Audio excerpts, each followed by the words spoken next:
Hola, ¿cómo están? Bienvenidas y bienvenidos a un nuevo capítulo de Influyentes acá en CNN Chile. Cuando queda poco más de un mes para las elecciones presidenciales y parlamentarias, le vamos a tomar el pulso a esas elecciones con dos destacados analistas. En primer lugar, Javiera Arce, politóloga, candidata a doctora en ciencia política por University College de Londres, y luego por Juan Pablo Lavín, gerente y fundador de Pulso Ciudadano UDD, una de las encuestas más conocidas de nuestro país. Parte entonces Influyentes. Javiera, muy bienvenida al programa. Muchas gracias por la invitación. Bueno, Javiera, me imagino que después de tu tiempo fuera de Chile haciendo tu doctorado, tienes una manera de mirar esta elección que yo creo que tiene bastante distancia, ¿no? Por lo menos más distancia de los que estamos acá. Quiero partir preguntándote cómo ves tú lo que está pasando en el comando de Janet Jara. ¿Cómo ves esa campaña? Porque lo que se ve es que está hasta este momento, por lo menos en todas las encuestas, teniendo un techo bastante claro que le aseguraría pasar a primera vuelta, pero no gane en ningún escenario con los candidatos Kast o Matei. Bueno, es bien interesante ver cómo se plantea la campaña. En un primer estadio antes de la primaria, ellos lograron instalar en términos, o sea, tomando como mucho las fortalezas personales de la candidata, se logra instalar dentro de esta competencia, además, como la única candidata, pero tomando mucho en cuenta sus atributos personales y su historia.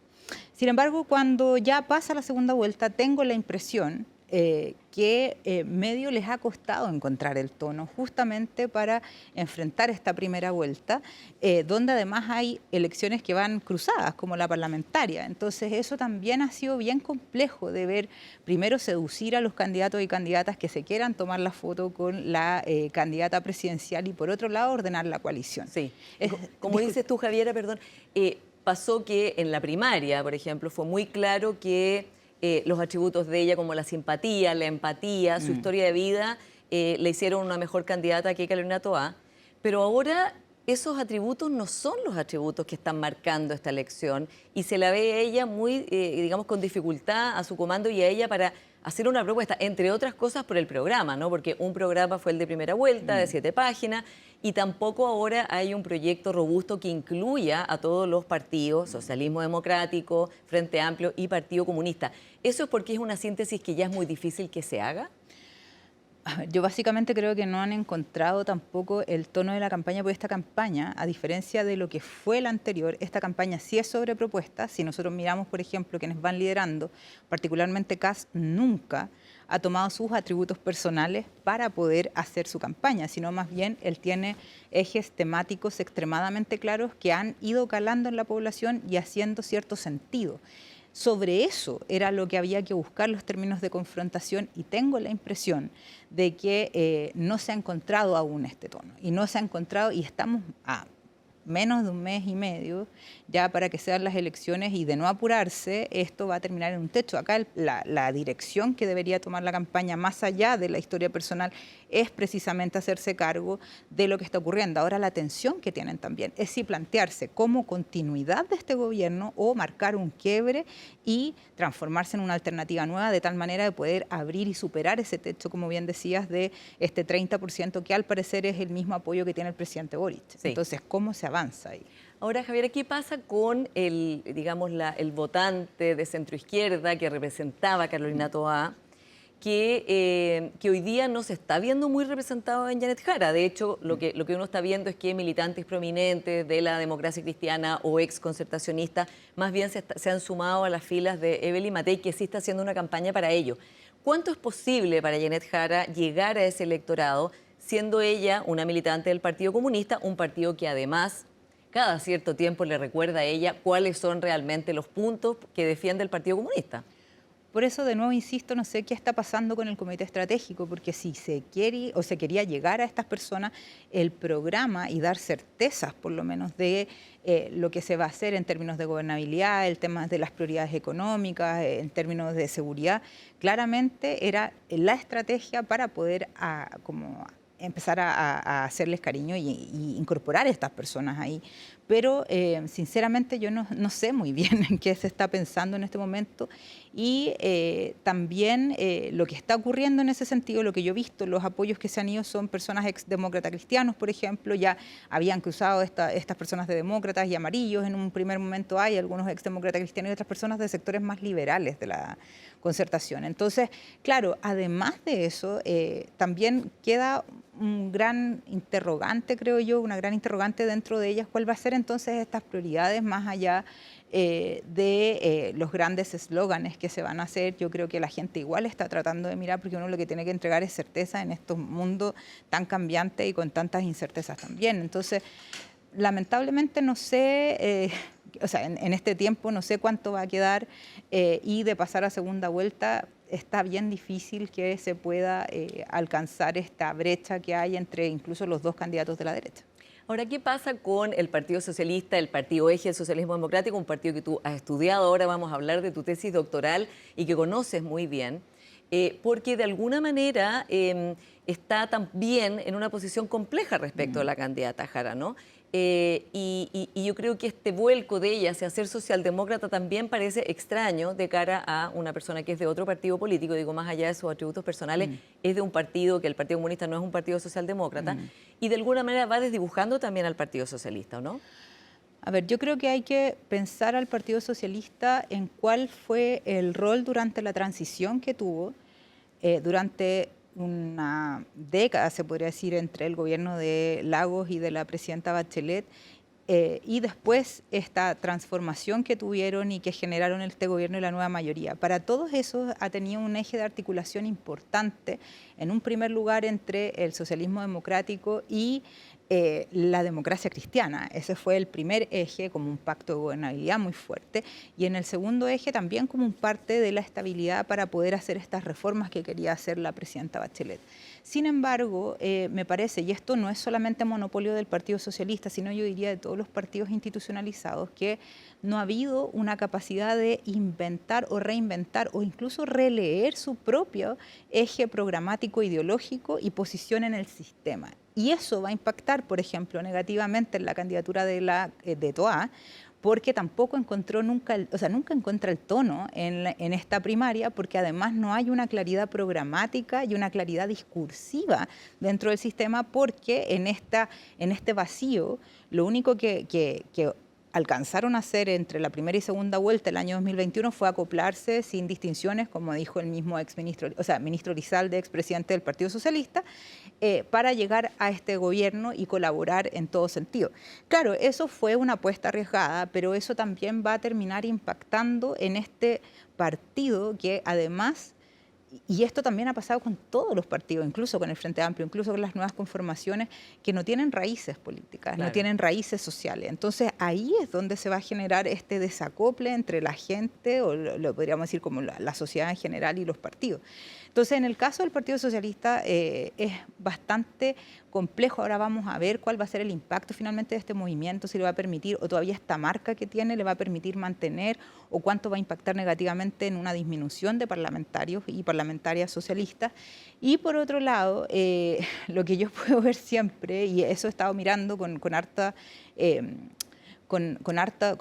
esta lupa que hice en el doctorado, que tiene que ver con cómo se muestran democráticos o se muestran proclives a ciertos ejes programáticos, pero dentro de los partidos eso no funciona, sino más bien son estructuras burocráticas. Participativas, sí, es lo que además tienes tú en tu estudio, ¿no? Entonces, más allá de participativas o no, yo diría que son partidos, incluso estoy pensando también en Renovación Nacional, en los partidos más antiguos, que son estructuras que están encargadas solo de lo burocrático, pero dejaron de lado todo lo programático. Y eso impacta en todos los sentidos, pero además a esto le tenemos que sumar un contexto mundial en que la socialdemocracia en general y el progresismo están en crisis. Exactamente, en muchos países del mundo, particularmente en Europa, que es, digamos, el eje de la socialdemocracia, reinventándose o tratando de encontrar un eje. Ahora, Javiera, pensando en este gobierno que, como dices tú, claro, el socialismo democrático, el Partido Socialista ingresan al gobierno sin pedir condiciones, digamos, ingresando al gobierno. Primero en esta teoría de los anillos de Giorgio Jackson, en que eran como el segundo y el tercer anillo, o sea, no en el centro en que estaba el Partido Comunista y el Frente Amplio. Pero después el presidente Boric ha sido bien explícito en decir que ha querido hacer una síntesis. También la exministra Toá era parte de lo que ella quería lograr, una síntesis de las izquierdas, ¿no? Después de un pasado que estaban divididos. ¿Qué crees tú que va a quedar, Javiera, después de este gobierno en términos de esta posibilidad de una síntesis de las izquierdas? Uy, o sea, todo va a depender del resultado de la elección. Pero esto espero que dé paso a un proceso de reflexión más interno de cada uno de los partidos para que sean capaces también de autodefinirse qué significa, por ejemplo, socialismo democrático, llenar de contenidos, por ejemplo, este concepto de Estado social y democrático de derecho, que lo hemos escuchado 100 veces, pero no sabemos qué significa o cómo se materializa esto. Así como también el denominarse, por ejemplo, partidos feministas.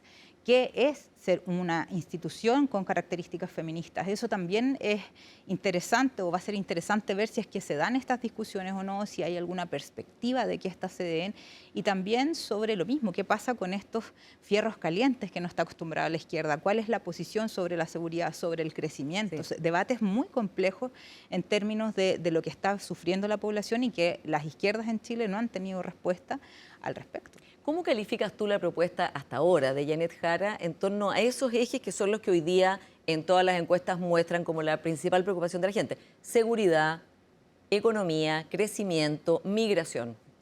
A ver, yo creo que acá lamentablemente estos temas dan para verborreas muy fuertes. Yo siempre hago esta broma y digo, bueno, ¿y ahora qué vienen? Los cocodrilos en la frontera o no sé qué, las minas antipersonales de París y todas esas que me parecen debates absolutamente tontos ya a estas alturas y poco serios.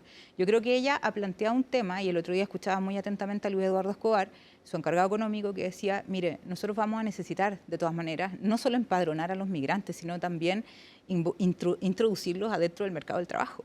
¿Por qué? Porque hay trabajos que los chilenos no están haciendo y por otro lado se requieren... Claro, el debate del presidente de la SNA, ¿no? Antonio Walker, que dijo, bueno, primero dijo hay que regularizarlo y después dijo formalizarlo, ¿no? Porque, por supuesto, es muy controversial que se regularice a gente que entró de manera irregular, ¿no? Exacto, pero también hay un problema acá estructural, o sea, muchas de estas personas trabajan en el campo, sin estas personas no podemos comer. En las ferias libres las personas están conscientes, la mayor cantidad de personas que recolectan la fruta o sacan las cosechas son personas de Haití, de Bolivia, entonces son personas necesarias para incluso nuestra propia cadena alimenticia. Entonces no podemos hacernos los locos en esto. Claro, yo lo puedo decir con mucha más soltura porque no soy candidata, no pertenezco a ningún comando y todo eso, pero sí es un tema que hay que remirar. Entonces me parece que en ese sentido la candidata Jara ha sido bastante más realista que los otros candidatos y me parece también que en el tema de seguridad, a propósito de lo que ha hecho este gobierno y los esfuerzos también es muy complejo porque recordemos que estos temas de seguridad, claro, Piñera en algún momento tenía esta dialéctica de que se les acabó la fiesta, que ya se van los delincuentes, cuando nadie ha podido resolver bien este problema, incluso teniendo un historial anterior, salvo que pongas estados de excepciones que además tampoco los resuelven por completo. Sí. Entonces, ahora, también es complicado para Janet Jara, defender el legado del gobierno en materia de seguridad cuando ella misma le puso nota roja a Carolina Toá en materia de seguridad, cuando era su responsabilidad, ¿no? Sí, ahí yo creo que o sea, se marca un antes y un después también en las posturas mismas del Partido Comunista. Este tema como de educar a los alumnos, por ejemplo, cuando, por ejemplo, no sé, en las propuestas de educación, la misma Carolina Toá planteaba que había que tener disciplina, que había que darle más poder a los profesores, que me parece que eso también es una crisis que hay que abordar, y ella tenía otra postura un poco más blanda, un poco más del cariño, los afectos, etcétera. Creo yo que esa es como o va a ser el desafío de cómo se conjugan ambas agendas, pero dentro de lo que yo he estado escuchando y viendo los debates, me parece que hay bastante más realismo en eso. ¿Y cuál sería el relato de Janet Jara para pasar a las otras candidaturas? ¿Hay un relato o no lo hay?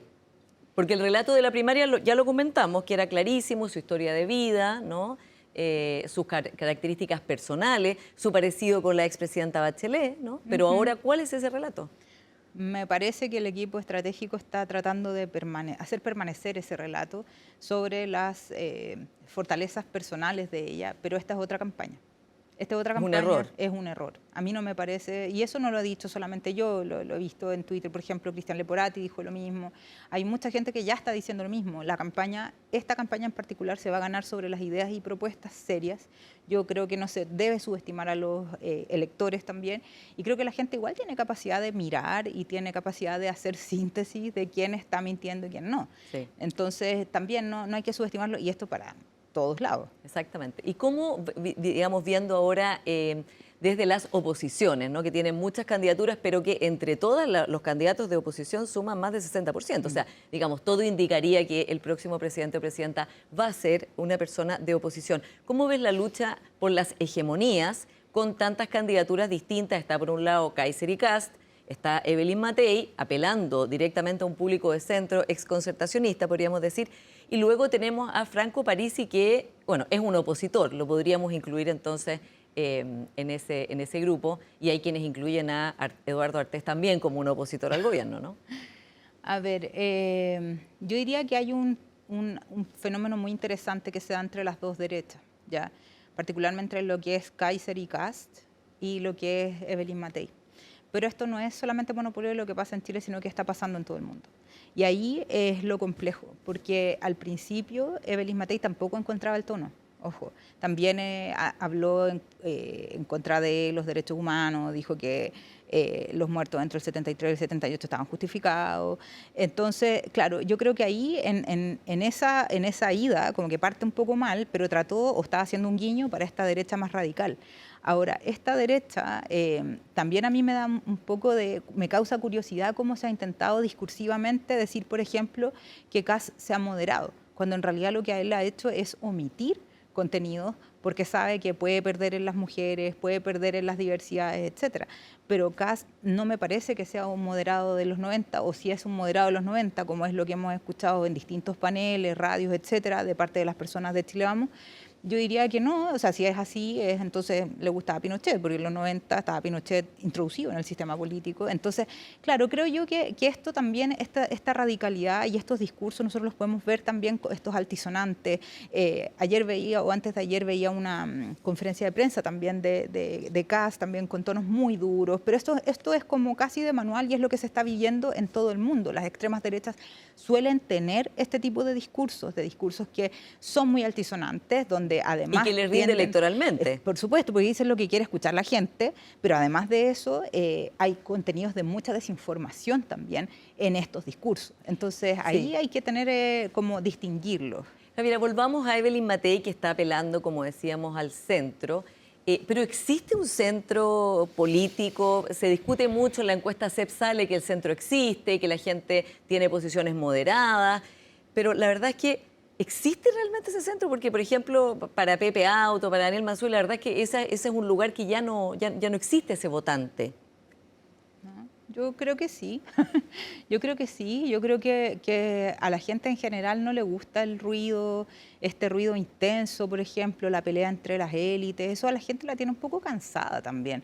Yo creo que más allá de que no en contra de la agenda valórica o lo que ellos quieran ponerlo, yo diría que tiene que ver con un efecto de moderación del tono del debate también, y como esto iría incluso lo que dice Manzú y Aud iría en contra de las teorías del votante mediano, y eso no es así. De hecho, al momento en que los candidatos comienzan a moderarse, son capaces de incrementar este techo polarizado que tienen. Yo creo que en ese sentido Evelyn Matei está tratando de darle un giro a este relato que estaba teniendo, tratando como de competir con los de la derecha, pero en realidad estaba medio equivocada o tratando de recular un poco, y en ese sentido ella ha puesto más allá. Por ejemplo, si uno escucha a Kaiser o a Kast, es como está todo malo, nos van a matar a todos, vamos a morir, no tenemos plata, somos todos pobres, y eso no es así.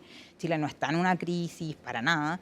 Entonces ella está tratando de tomar otro relato más bien positivo, más propositivo. Claro, lo que se vio en el debate, ¿no? Exacto, y también controlando o poniendo en los temas fuertes en la mesa, más programáticos. Y eso yo creo que puede traer un rédito quizás en estos votantes que no les gusta tanto la pelea y que no les gusta tanto el término de confrontación, de andar peleando, de andar descalificando, que eso ha sido la tónica de Kast y Kaiser.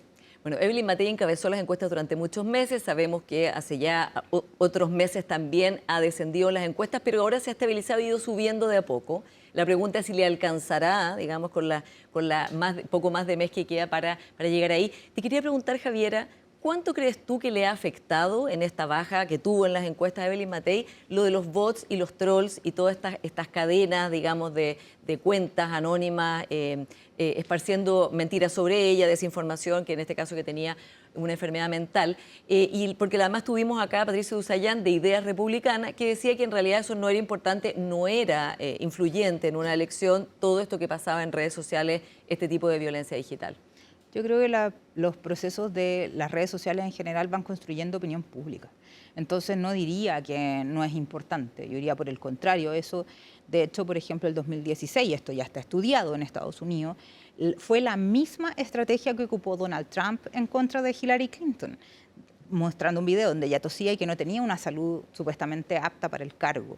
Estos mismos recursos ocurrieron ese mismo año en el plebiscito del Brexit en Reino Unido. O sea, decir o desconocer lo que puede ser una estrategia o una buena estrategia de targeting, por ejemplo, en redes sociales, en este caso que fue Facebook, claves sobre todo en los swing states, va a darle el triunfo a Donald Trump. Y esto está estudiado en lo que pasó con Cambridge Analytica. Puede cualquier persona ver este documental y consultar la información de la misma periodista que hace este análisis del caso y que se transforma en una de las denunciantes. Entonces, a mí me parece que sí hay un impacto, pero hubo un impacto también en el sentido de cómo descalifican al competidor usando este tipo de tácticas. Si nosotros, por ejemplo, miramos las regulaciones, en Brasil, por ejemplo, acabamos de tener una experiencia muy interesante, porque Alexandre de Moraes, que fue fue el presidente del Tribunal Superior Electoral, él hace una regulación mucho más fuerte en términos electorales y dice, bueno, todas las encuestadoras tienen que inscribirse en el Tribunal Superior Electoral.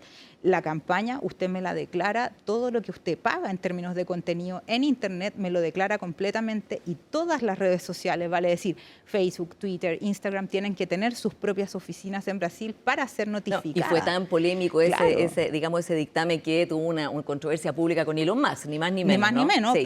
pero esto permite finalmente hacer el seguimiento para detectar el intento de golpe de Jair Bolsonaro que fue declarado además como líder de una banda criminal, de una organización criminal que intenta hacer un golpe de Estado. Entonces, lo que dice esta persona de Ideas Republicanas, la verdad, es un atentado a la verdad y a la evidencia científica y a los hechos, a regulaciones en otros países tan importantes como Brasil, por ejemplo, respecto del impacto de lo que ocurre en redes sociales. Javiera, se nos va acabando el tiempo, pero hablemos del legado de este gobierno, porque evidentemente una candidata que fue ministra de un gobierno, de alguna manera está teniendo la adhesión que tiene el presidente Boric, que sabemos y que lo apoya ese votante duro de un 30%, y también todo aquello que se considera positivo y también negativo. Tú decías en una entrevista que no había mucho legado que mostrar porque no se había transformado nada. ¿Qué crees tú que va a quedar como legado de este gobierno? A ver, yo creo que primero los aprendizajes, ¿ya?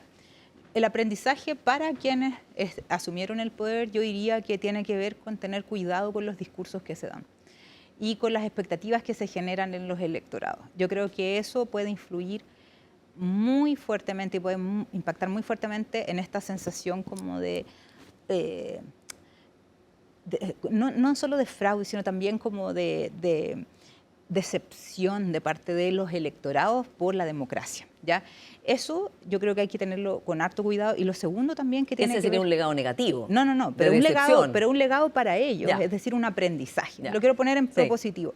Y lo segundo es que también hay que tener códigos en política de que si uno va y destruye o intenta destruir a quienes van a hacer tu coalición después y los vas a invitar, no tienes que tratarlos tan mal ni tampoco destruirlos, porque justamente son ellos los que te van a permitir generar gobernabilidad, y esto también para los del frente. O sea, lo que ha sido la experiencia con la oposición en este gobierno, que ha sido bastante dura, tiene que ver con una respuesta, y lo han dicho claramente, a el actuar del Frente Amplio durante el gobierno de Sebastián Piñera. Ya. Eso podría ser, por lo menos para mí, yo lo quiero ver como un aspecto muy positivo.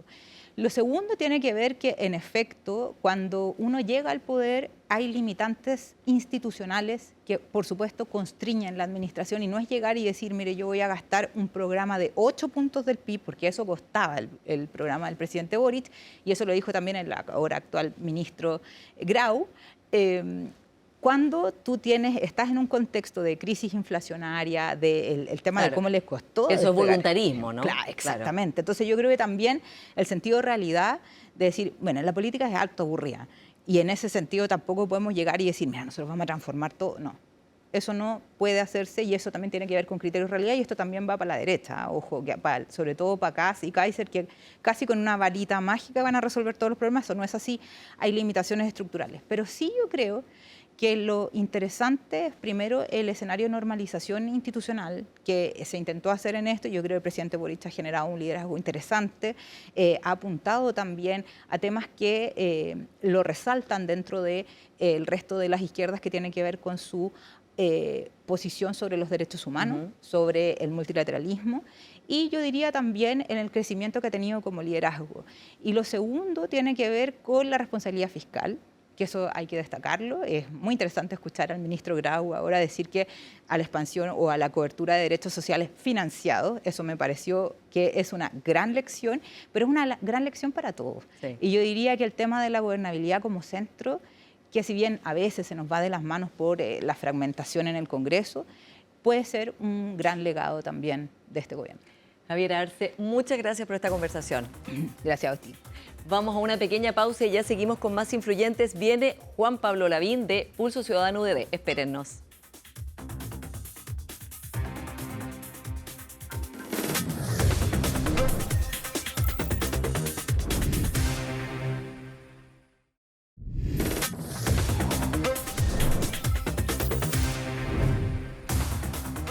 Ya estamos de vuelta con nuestro siguiente invitado, Juan Pablo Lavín, gerente y fundador de Panel Ciudadano UDD, una de las encuestas más conocidas de nuestro país. Muy bienvenido a nuestro programa, Juan Pablo. Muchas gracias, Paola. Un gusto estar acá. Primera vez en CNN, de hecho. Sí, muy bien. Bienvenido. Más bienvenido todavía, entonces, Juan Pablo.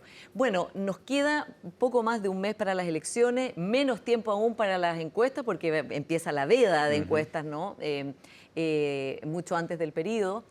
¿Cómo está hoy día la situación? ¿Tú ves que esta tendencia entre la candidatura de Kast y Jara como los dos que pasarían a segunda vuelta está ya, podríamos decir, muy consolidada o todavía hay espacio para sorpresa? Mira, yo te diría que es un fenómeno de hecho global que hay que esperar hasta la última semana prácticamente y eso en el caso de Chile es aún más así dado que tenemos estos entre 5 y 6 millones de votantes, nosotros lo llamamos votantes obligados, que recién están empezando a ver el partido, te diría yo. O sea, hay mucha gente de nuestro estudio, de hecho, que independiente de que uno vea que no hay tanto movimiento en el general, en esa barrita rosada que tenemos nosotros en nuestro informe, que son los votantes obligados, hay mucho movimiento de medición en medición. Como nosotros seguimos a los mismos panelistas en el tiempo... Claro, ustedes siguen 1.200 personas, ¿no? Llevan 10 años haciendo esto, 1.200 personas y van midiendo cómo van cambiando sus preferencias, ¿no? Sí, son 10.000, para ser precisos. Son 10.000, pero los tenemos particionados en distintos paneles. Ya. Entonces, por ejemplo, cuando sale en la ficha técnica 1.200 es el panel 1, por decir algo. Después está el panel 2, también de 1.200, hasta llegar a uno que tiene 2.000 personas. La idea de tenerlo así fijo es justamente lo que estamos hablando, de que en el fondo tú sigues a la misma persona y vas viendo si cambia por la contingencia o cambia por cualquier razón, digamos, pero una persona que decía Kast puede cambiar a Jara en este perfil que te digo yo, del votante obligado.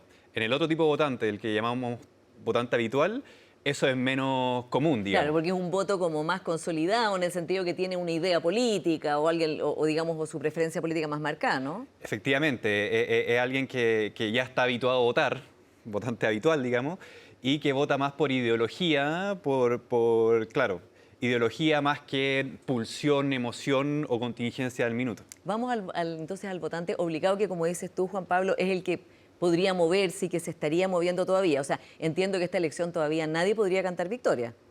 Claro, sí. Es muy difícil que alguien alcance a pasar sobre Jara, digamos. O sea, dicho de otra manera, lo más probable es que sea Jara y alguien más.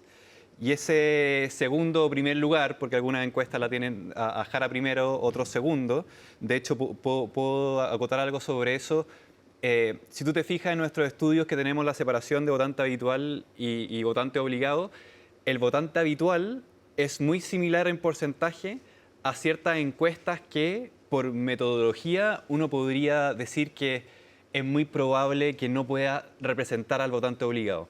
Me refiero a, por ejemplo, cuestionarios de 15 minutos de política. Es muy difícil que alguien que no le gusta para nada la política y solo está votando porque está obligado pueda aguantar 15 minutos de preguntas sobre política. Claro, entonces, digamos, ahí esa encuesta no estaría reflejando muy bien, Probablemente subrepresenta a este grupo. Ya. Nosotros, la ventaja que tenemos es que preguntamos antes del 2022, antes de que se cambiara el sistema electoral, si la gente votaba o no. O sea, porque lo hacíamos, no porque sospechábamos algo en particular, sino que en el fondo, cuando tú preguntabas en la elección del 2021, había una porción no menor que decía, no, yo no voto. Ahora cuando tú preguntas el 2025, todos te dicen, no, yo sí votaba. Es como si fuera, no sé, quizás creen que podríamos pasarle los datos a la Claro. policía, no Claro. tengo idea, pero en el fondo te mienten por deseabilidad social. Pero nosotros, como tenemos el dato de antes, nosotros ya marcamos de alguna manera a esa porción de la muestra y la tratamos de otra manera como Claro. los votantes obligados. Claro, digamos. que en el fondo no habrían votado si no fuera el voto obligatorio. Ahora, si uno mira las encuestas, por ejemplo, la CADEM o otra, en octubre, la primera semana de octubre, Kast alcanza a Sebastián Sichel, que era el candidato desde digamos, la centroderecha, que iba más adelante en las encuestas, ¿no? Y de ahí viene digamos, no logra Sichel volver a reponerse. Entonces, la pregunta es, ¿estará en condiciones Evelyn Matei, si no alcanza a José Antonio Kast en las próximas semanas, en los próximos días, alcanzará ella que ha alcanzado, digamos, ahora además un tono de campaña mucho más coherente, mucho más claro, alcanzará a revertir el predominio que tiene hoy día José Antonio Kast en las encuestas? Bueno, es verdad que queda poco, pero nosotros estamos viendo que el voto de José Antonio Kast, que principalmente estaba anclado a este votante obligado, ha empezado a bajar. Ya. La barrita azul, el votante habitual, sigue bastante similar, pero la barrita rosada o roja que tenemos, que es el votante habitual, ha bajado. No se está yendo directamente a Matei, más a Kaiser y Parisi, que a Matei. Se va a los tres, pero en un porcentaje menor a ella. Pero el tema acá es que, independiente de que no se le esté yendo a ella, que sería obviamente su mejor escenario, el hecho de que él empiece a bajar y que ella se mantenga puede causar un efecto que es que el voto útil de derecha, al ver a José Antonio Kast a la baja, digamos, digas, sabes que quizás mejor en esta última etapa de carrera el que nos da, no sé, el triunfo sin ninguna duda, digamos, contra Janet Jara, Evelyn Matei, y son entre 5 y 7 puntos, calculamos nosotros, que se moverían de una nomás. O sea, en el fondo, ellos no le importa tanto si es José Antonio Kast, si es Evelyn Matei, lo que le importa es tener la certeza de que le van a ganar a la candidata del Partido Comunista. Claro, o sea, sería un cambio de voto rápido, no hay que hacer un proceso. Claro, Ahora, es difícil, de hecho, Paula, Sí. que estén empatados, digamos. Si llegan a estar empatados, es probable que a la otra semana ya uno lo pase por 5 puntos por esta porción, digamos. Ahora, Juan Pablo, ¿y podría irse, como dices tú, este voto se está yendo también a Kaiser y a París, este voto que está perdiendo José Antonio Kast, que de hecho en todas las encuestas baja, digamos, cada semana un poco, ¿no? ¿Podría la gente pensar que el voto útil es alguno de estos otros dos candidatos o está más consolidado ya la idea de que realmente podría enfrentar a Janet Jara desde la oposición es Matei? Bueno, todo puede pasar, pero hablando de probabilidad es muy, muy poco probable. Lo que yo interpreto de lo que está pasando, porque como te digo, en nuestro estudio al menos es principalmente en el votante obligado, es que ellos, ahora que ya están viendo a los candidatos, antes en el fondo tenían casi que por defecto a José Antonio Kast. Él desde el 2021 ha sido el opositor al gobierno, digamos. Ellos como no se informan tanto de política y no les interesa, tenían fijo a Kast el candidato de la seguridad y candidato opositor. Ellos votan sobre todo oposición, el votante habitual. 8 de cada 10 al menos tenemos estimado nosotros. Ahora que están empezando a ver este partido, por llamarlo de alguna manera, ven que hay otras figuras que también son oposición, que no es un patrimonio solamente José Antonio Kast. A Evelyn Matei la ven como una candidata muy tradicional, de política de fuste, que ya lleva mucho tiempo, y eso para ellos no es atractivo. Por eso creo que se le va menos de esta votación.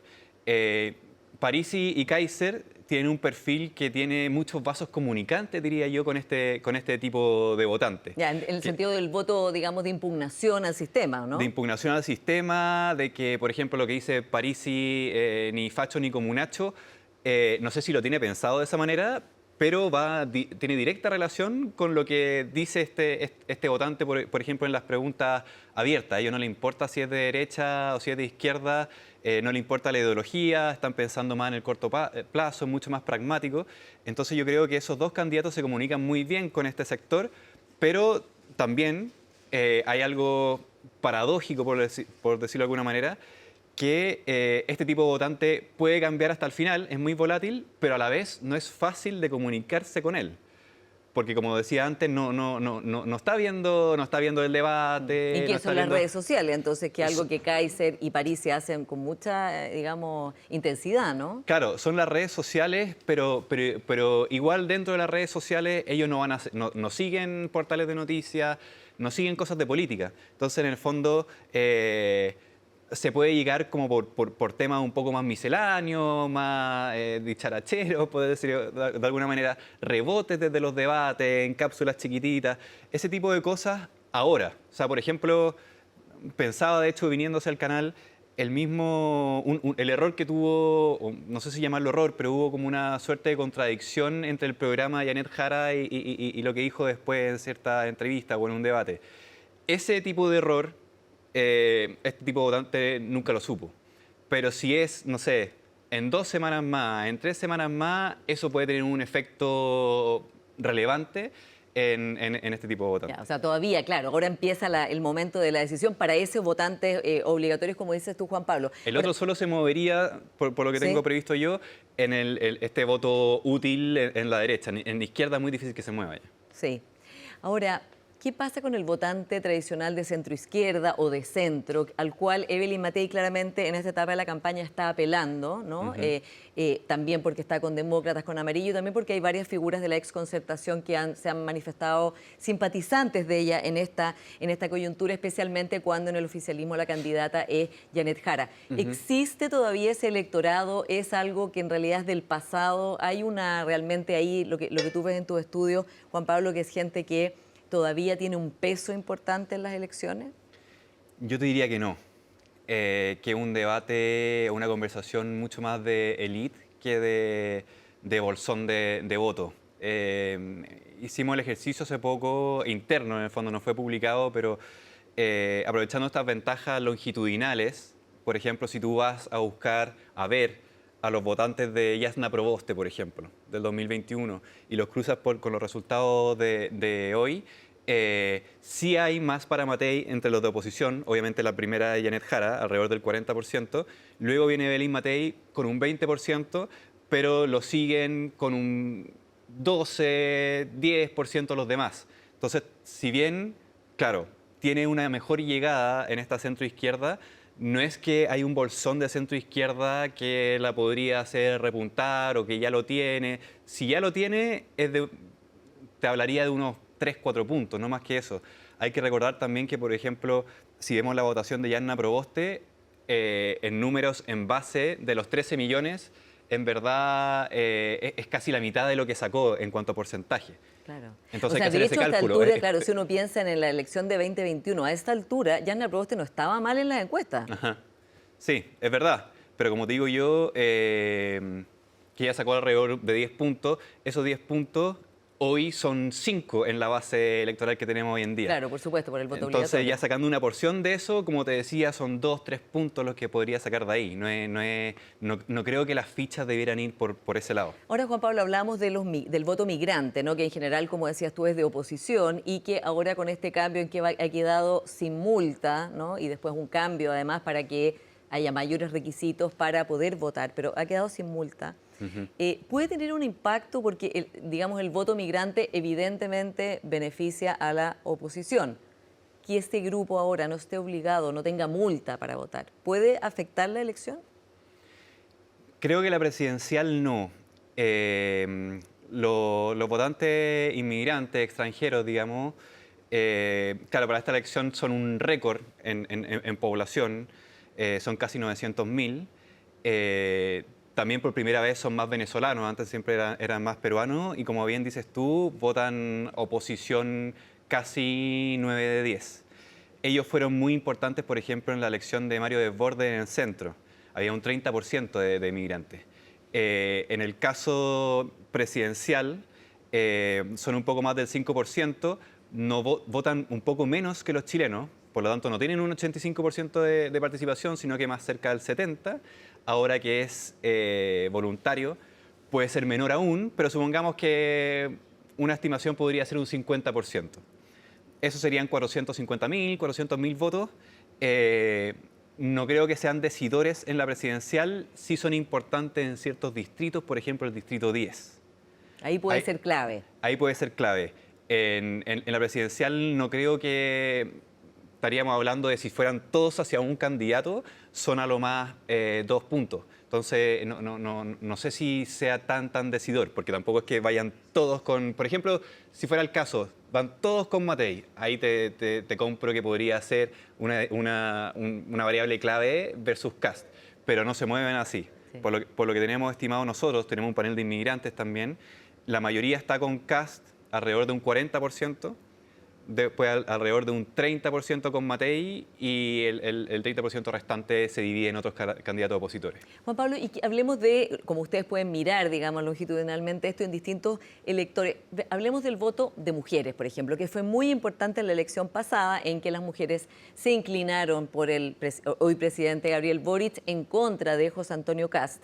Y esta campaña ha tenido mucho cuidado de no entrar en temas que podrían significar un problema con las mujeres, porque dice que está, digamos, con propuesta solo para un gobierno de emergencia y que no va a entrar en otras temáticas. ¿Cómo está el comportamiento de las electoras mujeres comparativamente?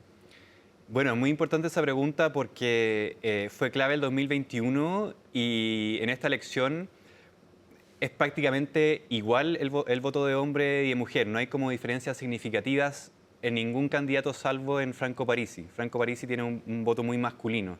Pero entre quienes está liderando es muy similar, salvo cuando tú ya haces un cruce generacional también. Las mujeres jóvenes, claro, ahí tendría una diferencia, ¿no? Nosotros de vez en cuando hacemos estas encuestas semanales de 1.200 o 2.000 personas, dependiendo del panel que toque, porque lo vamos turnando, pero a veces como ejercicio para equilibrar, para ver cómo va cada uno, lo hacemos momentáneo. Y ahí son 10.000 personas. Eso te permite hacer ese tipo de cruces, que no podría hacer con 1.000 personas, porque en el fondo quedas con un N muy chico, con porciones muy chicas.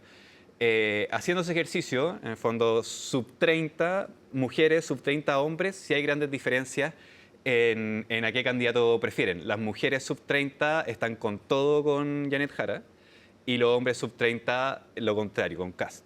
O sea, ahí se ve claramente como una división en esa misma generación, ¿no? Claro, pero hablando en términos generales, digamos, en edad, la curva de José Antonio Kast es descendente, en el fondo tiene su mayor apoyo entre los jóvenes, dentro de eso los hombres, y va bajando con la edad. La de Matei es lo contrario, y la de Janet Jara vendría siendo como una suerte de U, que es una votación muy similar a la que tienen los demócratas en Estados Unidos. Yeah.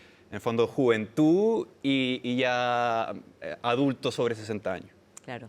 Ahora, ¿qué pasa con algo que tú has escrito, Juan Pablo, que es el traspaso de votos en segunda vuelta, ¿no? Como que se asume que quien gane, quien pase a segunda vuelta, si es que pasa Jara por el oficialismo, pero la persona que pase desde la oposición va a tener los votos de los demás. Pero tú mismo has advertido que como esta campaña dentro de la derecha ha sido bastante, digamos, intensa, dura, con muchos episodios muy complejos, no es tan evidente que vaya a haber ese traspaso. ¿Cómo se ve eso?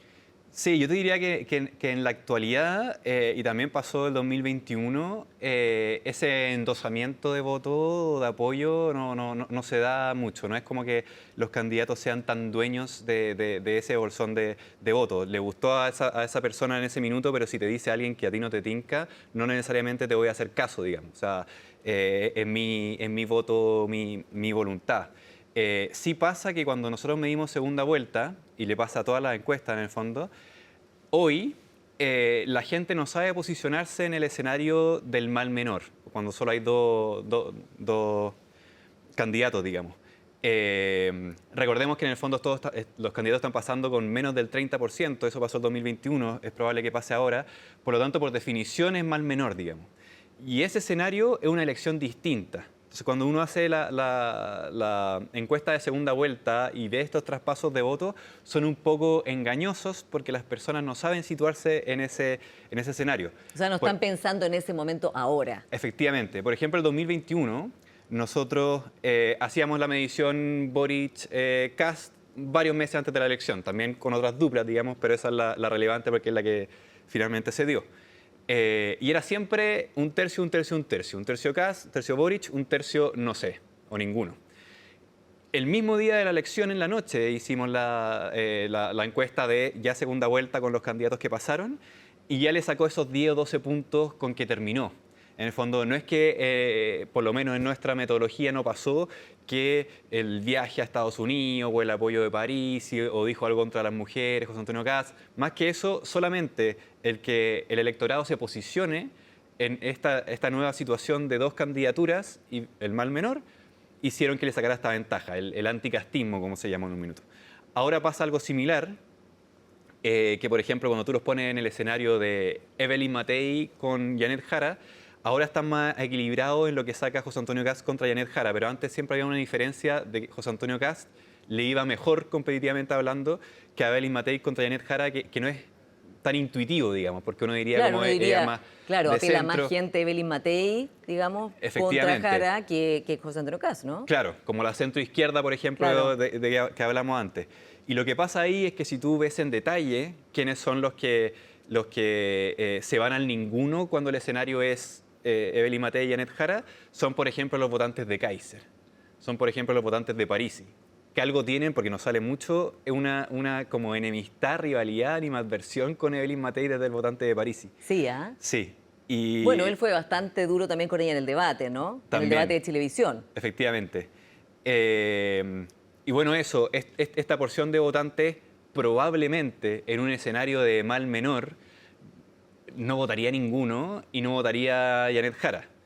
Lo más probable, el votante de Kaiser o sea, siempre hay, pero en el fondo es una porción muy chica que se pasaría a Jara, probablemente el resto se pasaría a Evelyn Matei, pero hoy te dicen ninguno, Claro. por esto del escenario, digamos. Claro, no se quieren poner en ese lugar o no lo han pensado tanto. Ahora, vienen más debates, han habido hartos debates también, en algunos se bajan, algunos candidatos, etcétera.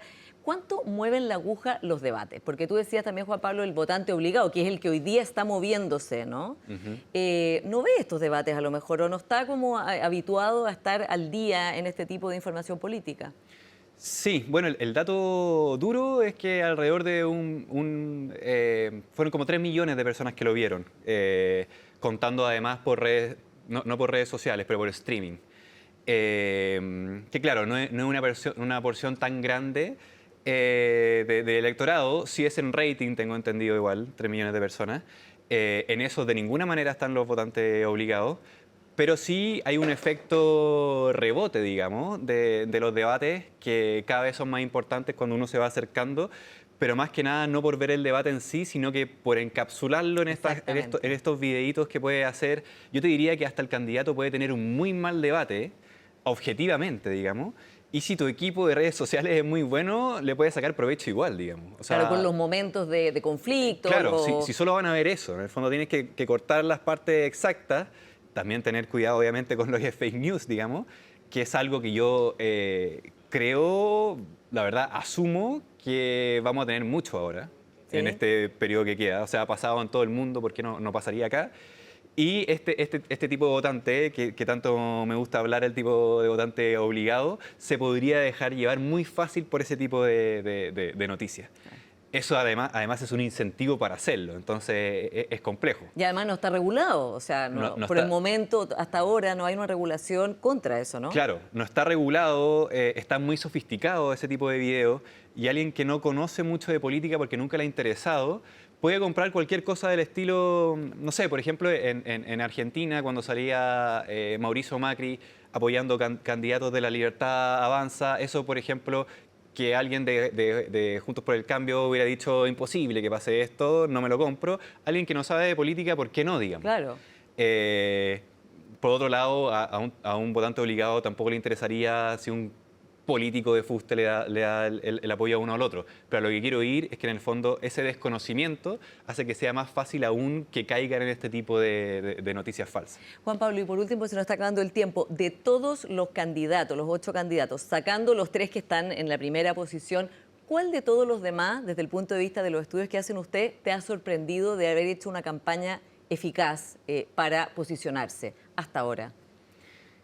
Te podría decir que me ha decepcionado ¿Sí? también. Sí, por supuesto. No, porque lo que pasa, eso sonó feo cuando lo dije, pero este tipo de votante es muy, pero muy similar al perfil de votante de Franco Parisi. Cuando tú estudias desde el 2013, el 2021, cómo está distribuido sociodemográficamente, tiene muchos vasos comunicantes con él. Entonces, para mí era en el fondo el potencial de Franco Parisi en esta elección se multiplicó por mucho, digamos.